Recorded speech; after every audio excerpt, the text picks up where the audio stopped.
मगर धरती की बेचैनी को बस बादल समझता है।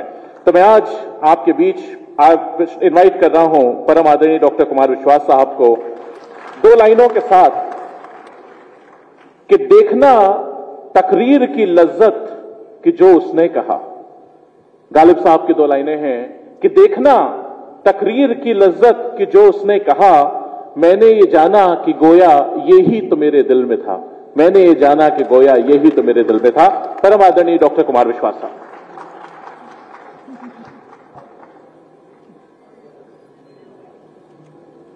बहुत आभार अभिषेक को। आज मैं इस सभागृह में हूं, ये इस सभागृह के बाहर भी बहुत चर्चा का विषय है।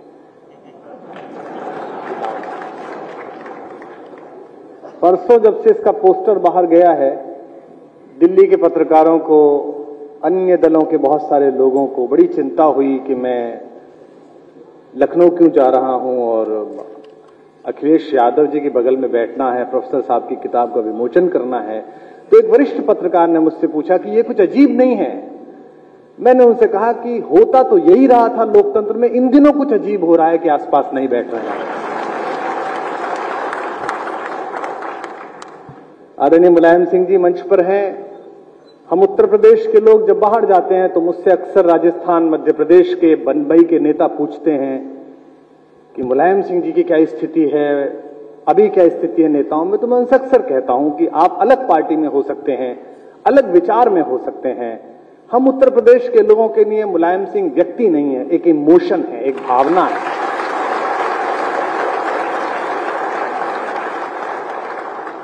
आप उनकी वैचारिकी से सहमत असहमत हो सकते हैं, उन्होंने जो निर्णय लिए उनसे सहमत असहमत हो सकते हैं, लेकिन जैसे आज लोग चर्चा करते हैं, मैं अपने बुजुर्गों के पास जब गांव में बैठता हूं तो चर्चा करते हैं कि नेहरू जी ये कहते थे, अटल जी ये कहते थे, इंदिरा जी ने ये कहा था, हमने लोहिया के साथ काम किया था। आप सब लोग इस हॉल में बैठे हुए जो आज बैठे हैं, जो देख रहे हैं, मैं ये जानता हूं कि आने वाले वर्षों में, आने वाली शताब्दियों में हम और आप इस बात पर जरूर चर्चा करेंगे, हमारी संतति जरूर चर्चा करेंगी कि हम उस समय में राजनीति देख रहे थे जब उत्तर प्रदेश में मुलायम सिंह थे, तो मुलायम सिंह राजनीति कर रहे थे। आज सामने सुनने वालों का जो मजमा है, जो फहरिस्त है, उससे लेकर ऊपर तक ये बात सिद्ध होती है कि लोकतंत्र की सच्ची खुशबू ही ये है कि हम राजनीति के पार भी देखना सीखें। मैंने इस सूची को देखा जिसमें महनीय लोग बैठे हैं, जिसमें मंचों पर मेरे आशीर्वाद दाता और हिंदी की कविता पीठिका के कुलपति आदरणीय उदय प्रताप जी के सानिध्य में बैठने का सौभाग्य मुझे आज मिला। मैंने सूची देखते ही हेमंत जी से कहा एक कमी इसमें दिख रही है, तो उन्होंने कहा क्या? मैंने कहा उत्तर प्रदेश में चुनाव चल रहा है, शायद इसलिए ये कमी पूरी ना हो पाई होगी। क्या ही अच्छा होता कि इसमें भाजपा के भी कोई वरिष्ठ नेता होते, वो भी आते आज यहां पर मंच पर बैठते और प्रोफेसर साहब को चर्चा करते, उनका आभार व्यक्त करते, उनका अभिनंदन करते। यही तो लोकतंत्र की का सौंदर्य है, यही तो इसकी खुशबू है। हमने राजवंशीय व्यवस्थाओं से चलकर, हमने बार्बरिक एज से चलकर, हमने अलग अलग प्रकार का सफर करके इसको लोकतंत्र को तैयार करा है इस बात के लिए कि हम सदनों के अंदर, सड़क पर खड़े होकर, विधानसभाओं में, लोकसभाओं में, राज्यसभाओं में एक दूसरे से असहमत रहें, लेकिन जब हम एक दूसरे के व्यक्ति के गुणों के विषय में चर्चा करने के लिए इकट्ठे हों तो ऐसे इकट्ठे हों जैसे आज अतुल अंजान भी बैठे हुए हैं, आज मनोज भी बैठे हुए हैं, सब लोग यहां पर बैठे हुए हैं।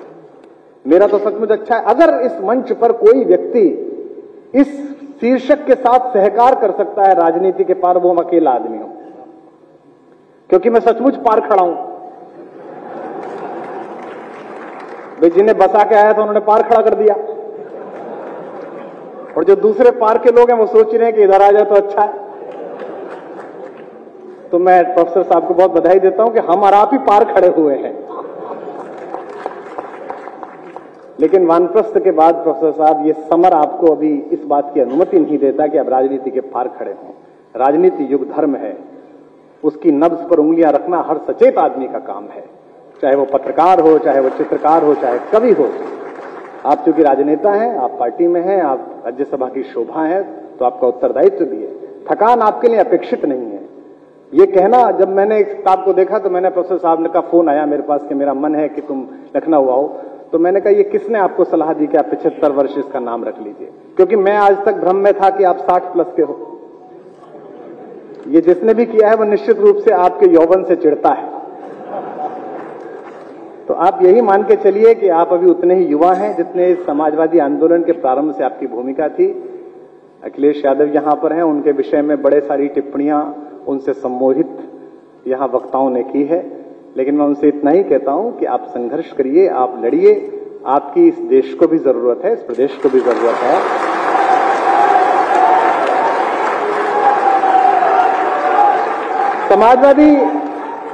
समाजवादी परिवार की एक विशेषता है, इस परिवार की एक विशेषता है, क्योंकि मैं मंच का कवि हूं तो मेरा एक छोटा सा लोभ भी ये है कि हम हिंदी कवि सम्मेलनीय कवियों के लिए, हिंदी के साहित्यकारों के लिए जो सबसे अप्रोचेबल चीज होती है, सबसे ज्यादा आराम से जिनसे कह सकते हैं, कोई बात सुन सकते हैं, वो समाजवादी परिवार है। दिवंगत नीरज जी से लेकर हमारे प्रिय मित्र, मुझे आज भी याद है, मैं अमेरिका में था और हमारे एक बहुत ही योग्य गीतकार लखनऊ के थे, देवल आशीष, उनको एक समस्या हुई, आधी रात फोन करने पर उस समय लोग हों। इसीलिए मैंने शुरू में कहा कि यह सभी पार्टियों के लोग हैं, एक आध दल के लोग नहीं दिख रहे हैं।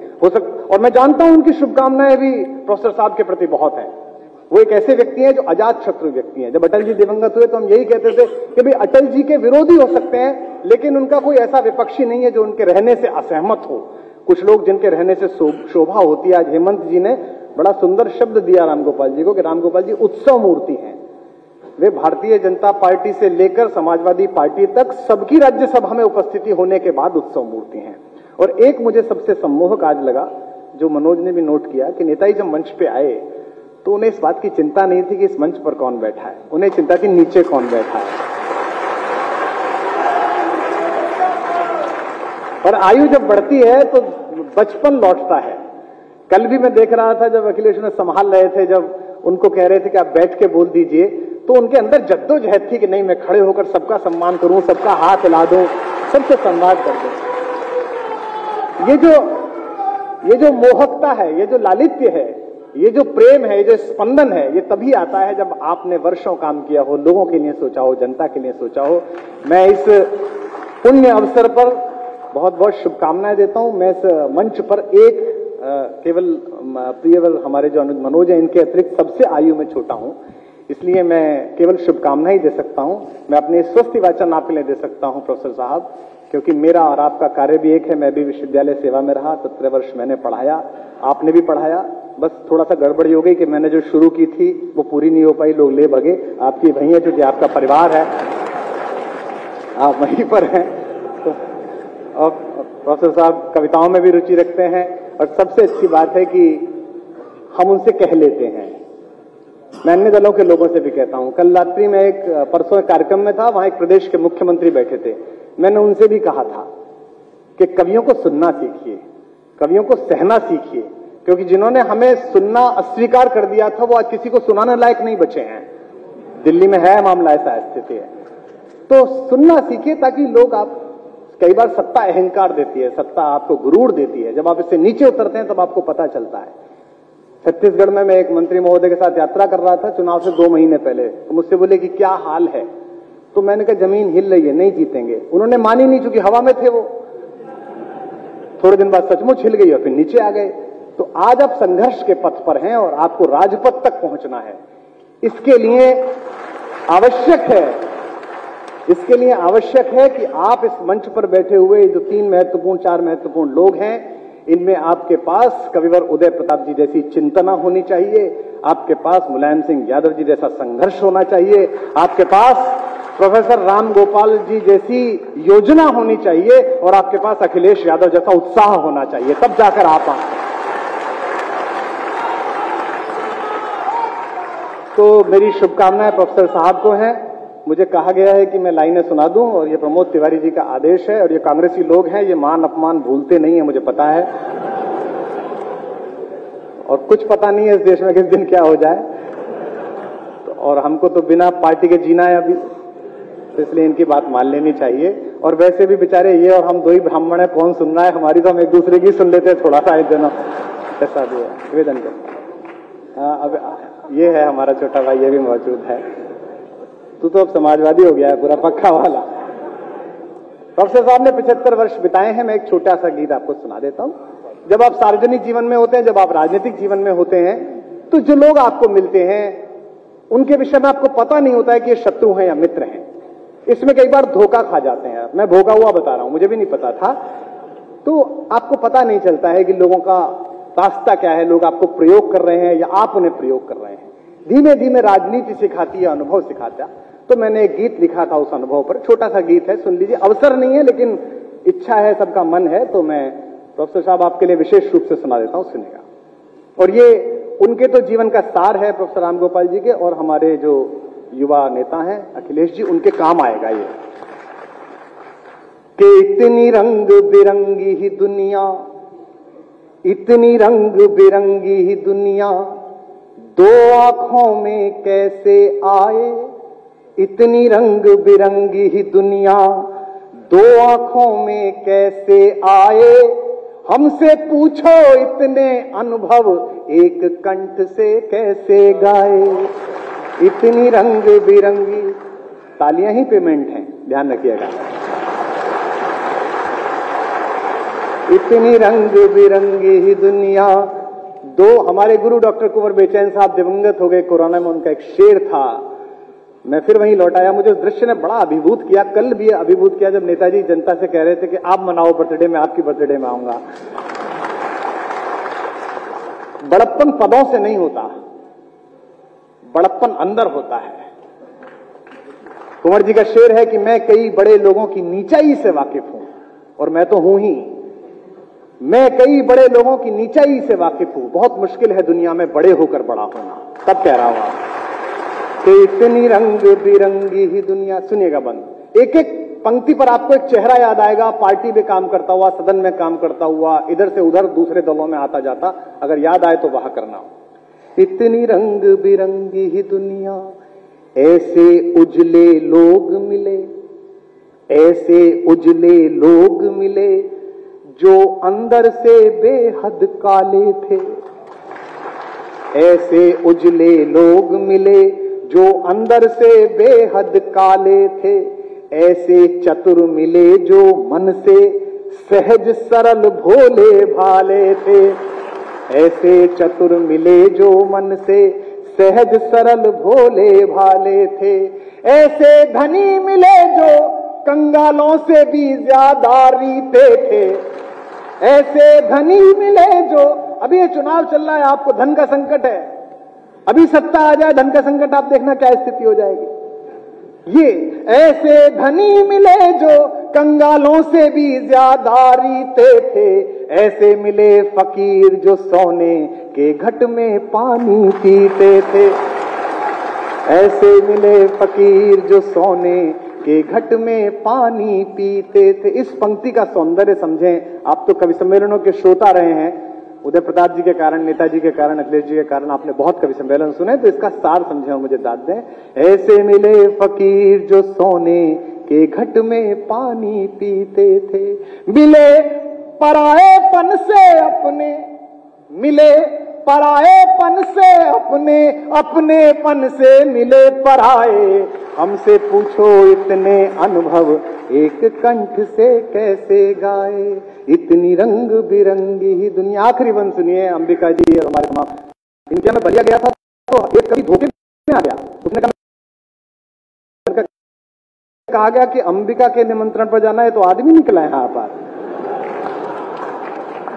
हमसे पूछो इतने अनुभव, एक कंठ से कैसे। अब ये समझिएगा मैं कहां बोल रहा हूं, बोलूंगा नहीं, आप समझिए कि जिनको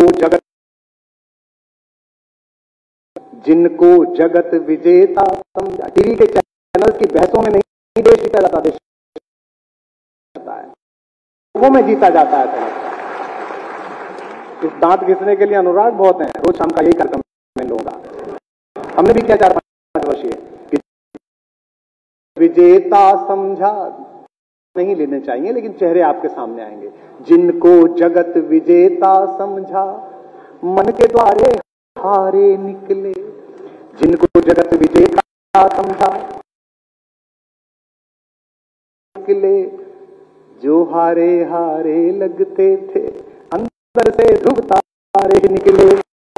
जो हारे हारे अंदर से ध्रुव तारे निकले। अब ये पत्रकार बैठे हैं, ये इसलिए नहीं बैठे कि इस कार्यक्रम का सीधा प्रसारण करें, ये इसलिए लिए बैठे कि मेरे मुंह से कुछ निकले। और ये कहें कि समाजवादियों की उपस्थिति में कुमार ने दिए संकेत, ये जनता के अलावा सबका संकेत पकड़ते हैं। जो हारे हारे लगते थे अंदर से ध्रुव तारे निकले, जिनको पतवारें सौंपी थी, का शब्द पढ़ के लोग ध्यान दें आदरणीय उदय प्रताप जी, जिनको पतवारें सौंपी थी वे भंवरों के सूदखोर थे। राजनीति का मंच नहीं है इसलिए मैं इस पर टिप्पणी नहीं करता कि किसान आंदोलन में क्या हुआ क्या नहीं हुआ। मुझे दुख इस बात का नहीं है, मुझे दुख इस बात का था और मैं लगातार 1 वर्ष से बोल रहा हूं क्योंकि मैं किसान का बेटा हूं। मेरे पिता प्रोफेसर थे और खेती भी करते थे, और मैं जो खेती करता हूं 6-10 एकड़ में वो तो अय्याशी की खेती है। चले गए फार्म हाउस के फोटो डाल दिए, हमें नहीं पता। लेकिन दोस्तों, सड़क के हाईवे पे 200 रुपए का कैक्टस खरीद के बालकनी में सजाकर फोटो खींचने वाले लोग जब जून की तपती दोपहरी में काम करने वाले किसान के ऊपर टिप्पणी करते हैं, उसके विषय में फेसबुक पे लिखते हैं, जिनको जगत विजेता समझा मन के द्वारे हारे ही निकले, जो हारे थे हारे ही निकले, जिनको पतवारें सौंपी थी वे भंवरों के सूदखोर थे। इस पंक्ति का संकेत आपकी तालियां उठाएगा, मैं जानता हूं, मुझे कहने की आवश्यकता नहीं। जिनको पतवारें सौंपी थी वे भंवरों के सूदखोर थे, जिनको भंवर समझ डरता था आखिर वही किनारे निकले। समझ आखिर वही किनारे निकले। हम मंजिल तक क्या पहुंचेंगे। में सम्मेलन में गांधी गए, मनोज जी बैठे हुए हैं, विद्यार्थी कहते हैं क्या है, लोग गांधी पर लोहिया पर सवाल करते हैं। उनके लिए प्रोटोकॉल का कागज आया किंग के यहां से कि आपको किंग से मिलने का समय दिया गया है, तो ये पहन के आइए, ग्रे कलर का कोट होना चाहिए, पैंट ऐसी होनी चाहिए, और वो तो हिंदुस्तान का सबसे बड़ी। वो पहुंच था, जब पैलेस पे उतरा तो एडीसी ने अंदर जाके बताया कि साहब वो तो नंगा आ गया है, एक ही धोती है। तो किंग ने कहा कि चर्चिल बोलता तो था नंगा है, पर ऐसे आ जाएगा ये पता नहीं था। तो एडीसी ने कहा था बुलाओ कि बोले नहीं बुलाओ। गांधी की हिम्मत क्या है। मैं नेताजी की उपस्थिति में यह बात कह रहा हूं। किंग ने पहला सवाल पूछा, और किंग का मतलब आज का बोरिस जॉनसन नहीं था, 2/3 दुनिया पर राज करने वाले आदमी का नाम किंग होता था। किंग ने पूछा, मिस्टर गांधी तुम्हारे बिना झिझके हिंदुस्तान की उस सबसे बड़ी छाती के आदमी ने प्रदेश की जमीन पर अपने सबसे बड़े राजा के सामने कहा, नॉट इवन माइन, केवल मेरे नहीं पूरे हिंदुस्तान के कपड़े तो आपने चुरा कर पहन लिए हुजूर। इसे गांधी की ताकत कहते हैं।